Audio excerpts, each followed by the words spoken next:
आप देख रहे P20 न्यूज़। लोकसभा चुनाव 2024 के प्रथम चरण में चल रहे लोकसभा चुनाव में मतदान जारी। मतदाता कर रहे हैं मतदान। प्रत्याशियों ने भी किया अपने मत का प्रयोग। अब खबर विस्तार से।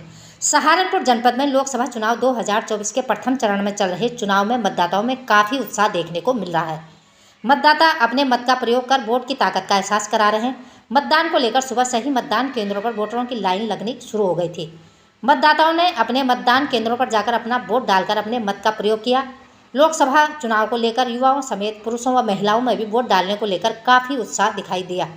मतदान केंद्र पर जाकर लाइन में लगकर वोट डालें। वोट डालने को लेकर मतदाताओं में काफ़ी उत्साह भी देखने को मिल रहा है। लोकसभा चुनाव 2024 को लेकर वोट डालने पर मतदाता काफ़ी खुश भी नजर आ रहे हैं। डीएम व एसपी समेत पुलिस में प्रशासनिक अधिकारी मतदान केंद्रों का निरीक्षण कर रहे हैं।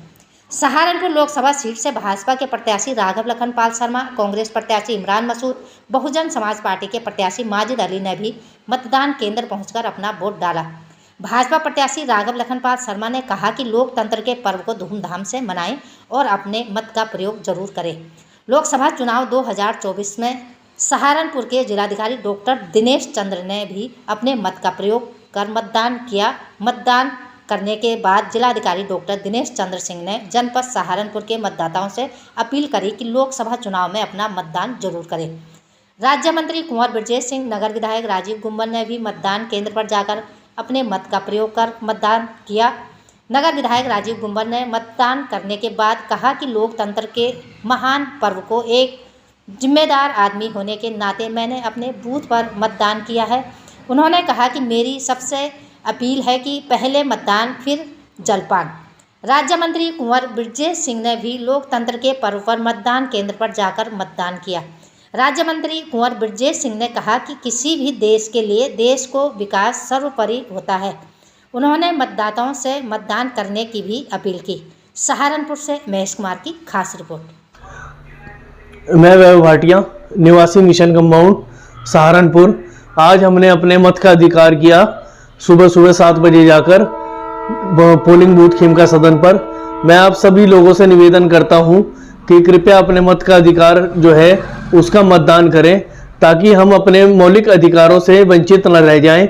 और जिस तरह सरहद पर जवान हमारी सुरक्षा दिन रात करते हैं ताकि हम जीवित रह सकें, हमारा देश सुरक्षित रह सके, हम सब सुरक्षित रह सकें, हमारे देश का स्वाभिमान बढ़ाते हैं, ठीक उसी प्रकार हमारा भी औचित्य बनता है कि हम अपना मत दें। अगर हम सरहद पे नहीं भी जा सकते तो कम से कम अपना मत देकर यह साबित कर दें कि हम देश के सच्चे सिपाही, सच्चे नागरिक, देश हित में कार्य कर रहे हैं और अपने वोट को देना चाहिए। यही हमारा संकल्प होना चाहिए।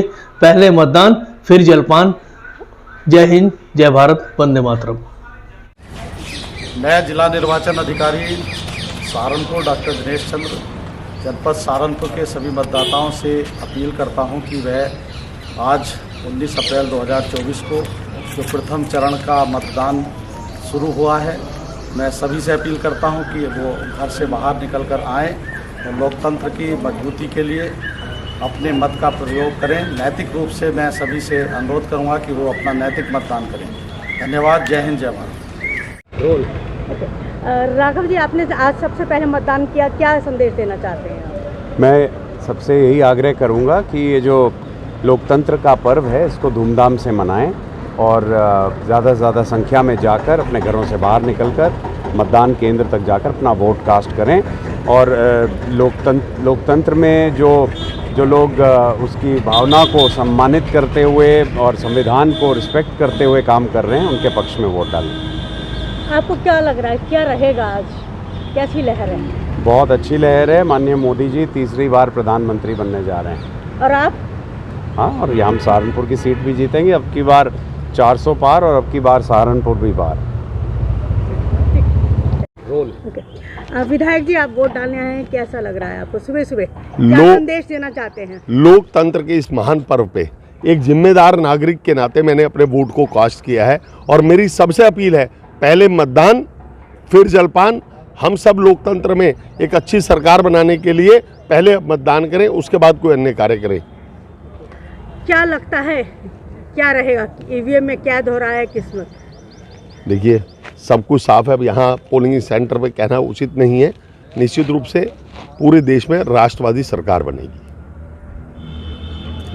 देखिए आप जो मतदाता बनकर वोट करने आए हैं, किस उसको देखा आप मतदान करेंगे? किसी भी एक देश के लिए देश का विकास सर्वोपरि होता है और देश के अंदर, जिस देश के अंदर लोकतंत्र की भावना हो, उस लोकतंत्र में सबसे बड़ा हथियार अगर किसी व्यक्ति के पास होता है अपने मत को अभिव्यक्त करने का, वो मतदान होता है। मैं भी एक आम मतदाता की तरह आज अपने मत का प्रयोग अपने बूथ पर करने आया हूं, अपने परिवार के साथ आया हूं और मेरा ये मानना है कि इस देश ने ये ठाना है कि इस देश ने 2014 के बाद विकास की रफ्तार पकड़ी है। इस देश के विकास का पहिया अब रुकना नहीं चाहिए। ये भारत 2047 में विकसित राष्ट्र बने। देश के 140 करोड़ देशवासी संकल्प के साथ अपने मतों का प्रयोग करेंगे अलग अलग चरणों में। आप टक्कर किससे मान लेंगे? हमने कहा ना, एक बहुत प्रचलित नारा है, 1947 से लेकर के आज तक कोई नहीं है टक्कर में, क्यों पड़े हो चक्कर में।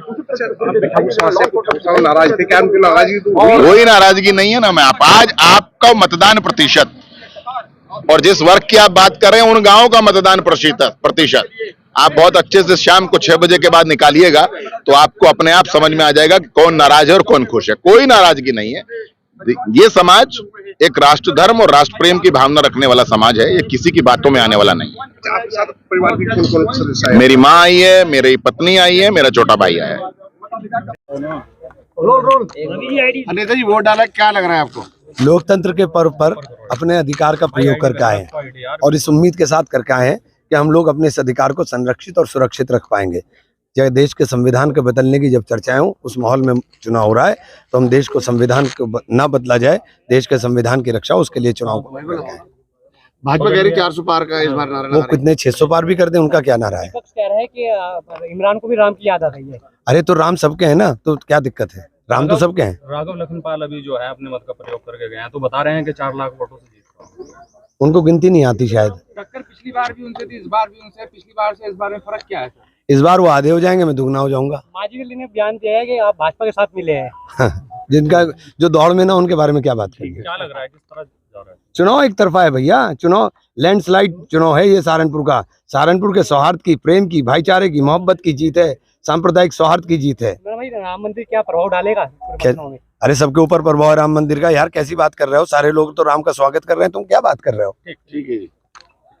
नहीं, सब ठीक है। बस वोट डालने है। कुछ ये हो रहा था जिसपे आधार कार्ड नहीं है, फोटोकॉपी है, तो जो यहाँ से शिकायत मिली कि उसको नहीं जाने देने थे अंदर, तो उसको जाने दो, सहयोग करो। सबका आके वोट डालने का, मत देने का सबका अधिकार है। कंपटीशन हो किससे मान रहे हैं, भाजपा से गठबंधन?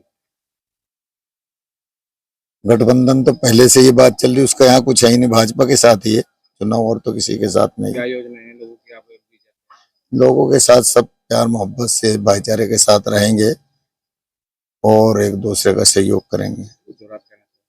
बस अभी तो यही है कि ज्यादा से ज्यादा मतदान करे और अपने मत का हर आदमी इस्तेमाल करे। ये इनका सबका अपना अधिकार है और प्रशासन से भी अपील है कि इनका सहयोग करे, क्योंकि जितने हम भारतीय नागरिक हैं सबका मत देने का अधिकार है। वो जिसे चाहे दे सकता है, उसका अपना अधिकार है। ऐसे में पुलिस, कितनी पुलिस फोर्स यहाँ पर सुरक्षा के लिए लगाई गई है और क्या कुछ इंतजाम किए गए? सभी मतदान केंद्रों पर माननीय चुनाव आयोग के निर्देशानुसार हमने जो मानक है उसके अनुरूप पुलिस बल लगाया है। जो क्रिटिकल मतदान केंद्र हैं, संवेदनशील हैं, वहाँ पर हमने अतिरिक्त केंद्रीय सुरक्षा बल जो हमें उपलब्ध कराया गया था वो तैनात किया है। जो हमें पीएसी उपलब्ध करवाई गई है वो मार्गों में भ्रमण पर है, सिविल पुलिस भी भ्रमण पर है, यातायात पुलिस यातायात की व्यवस्था देख रही है। सुबह 6 बजे से ही सभी अधिकारी भ्रमण पर हैं निरंतर, और जैसा कि आप देख रहे हैं शांतिपूर्वक मतदान चल रहा है और कोई भी कहीं अभी समस्या नहीं आई है और हमारा प्रयास रहेगा दिन में भी इसी प्रकार से मतदान होता रहेगा। सर, कोई भी अपने मत का प्रयोग गलत ना करे, कहने का मतलब ये है कोई फर्जी ना डाले, इस चीज़ को लेकर क्या अलग से कोई व्यवस्था की गई है? इसके लिए जिस प्रकार के निर्देश हैं, जो पोलिंग पार्टीज हैं, जो पोलिंग कर्मी हैं, वो चेक करेंगे और पुलिस सुरक्षा बल जो उनको सहयोग उपलब्ध करवाएगा, और अगर कोई शिकायत आती है तो उसमें जो नियमानुसार कार्यवाही है वो की जाएगी। ठीक।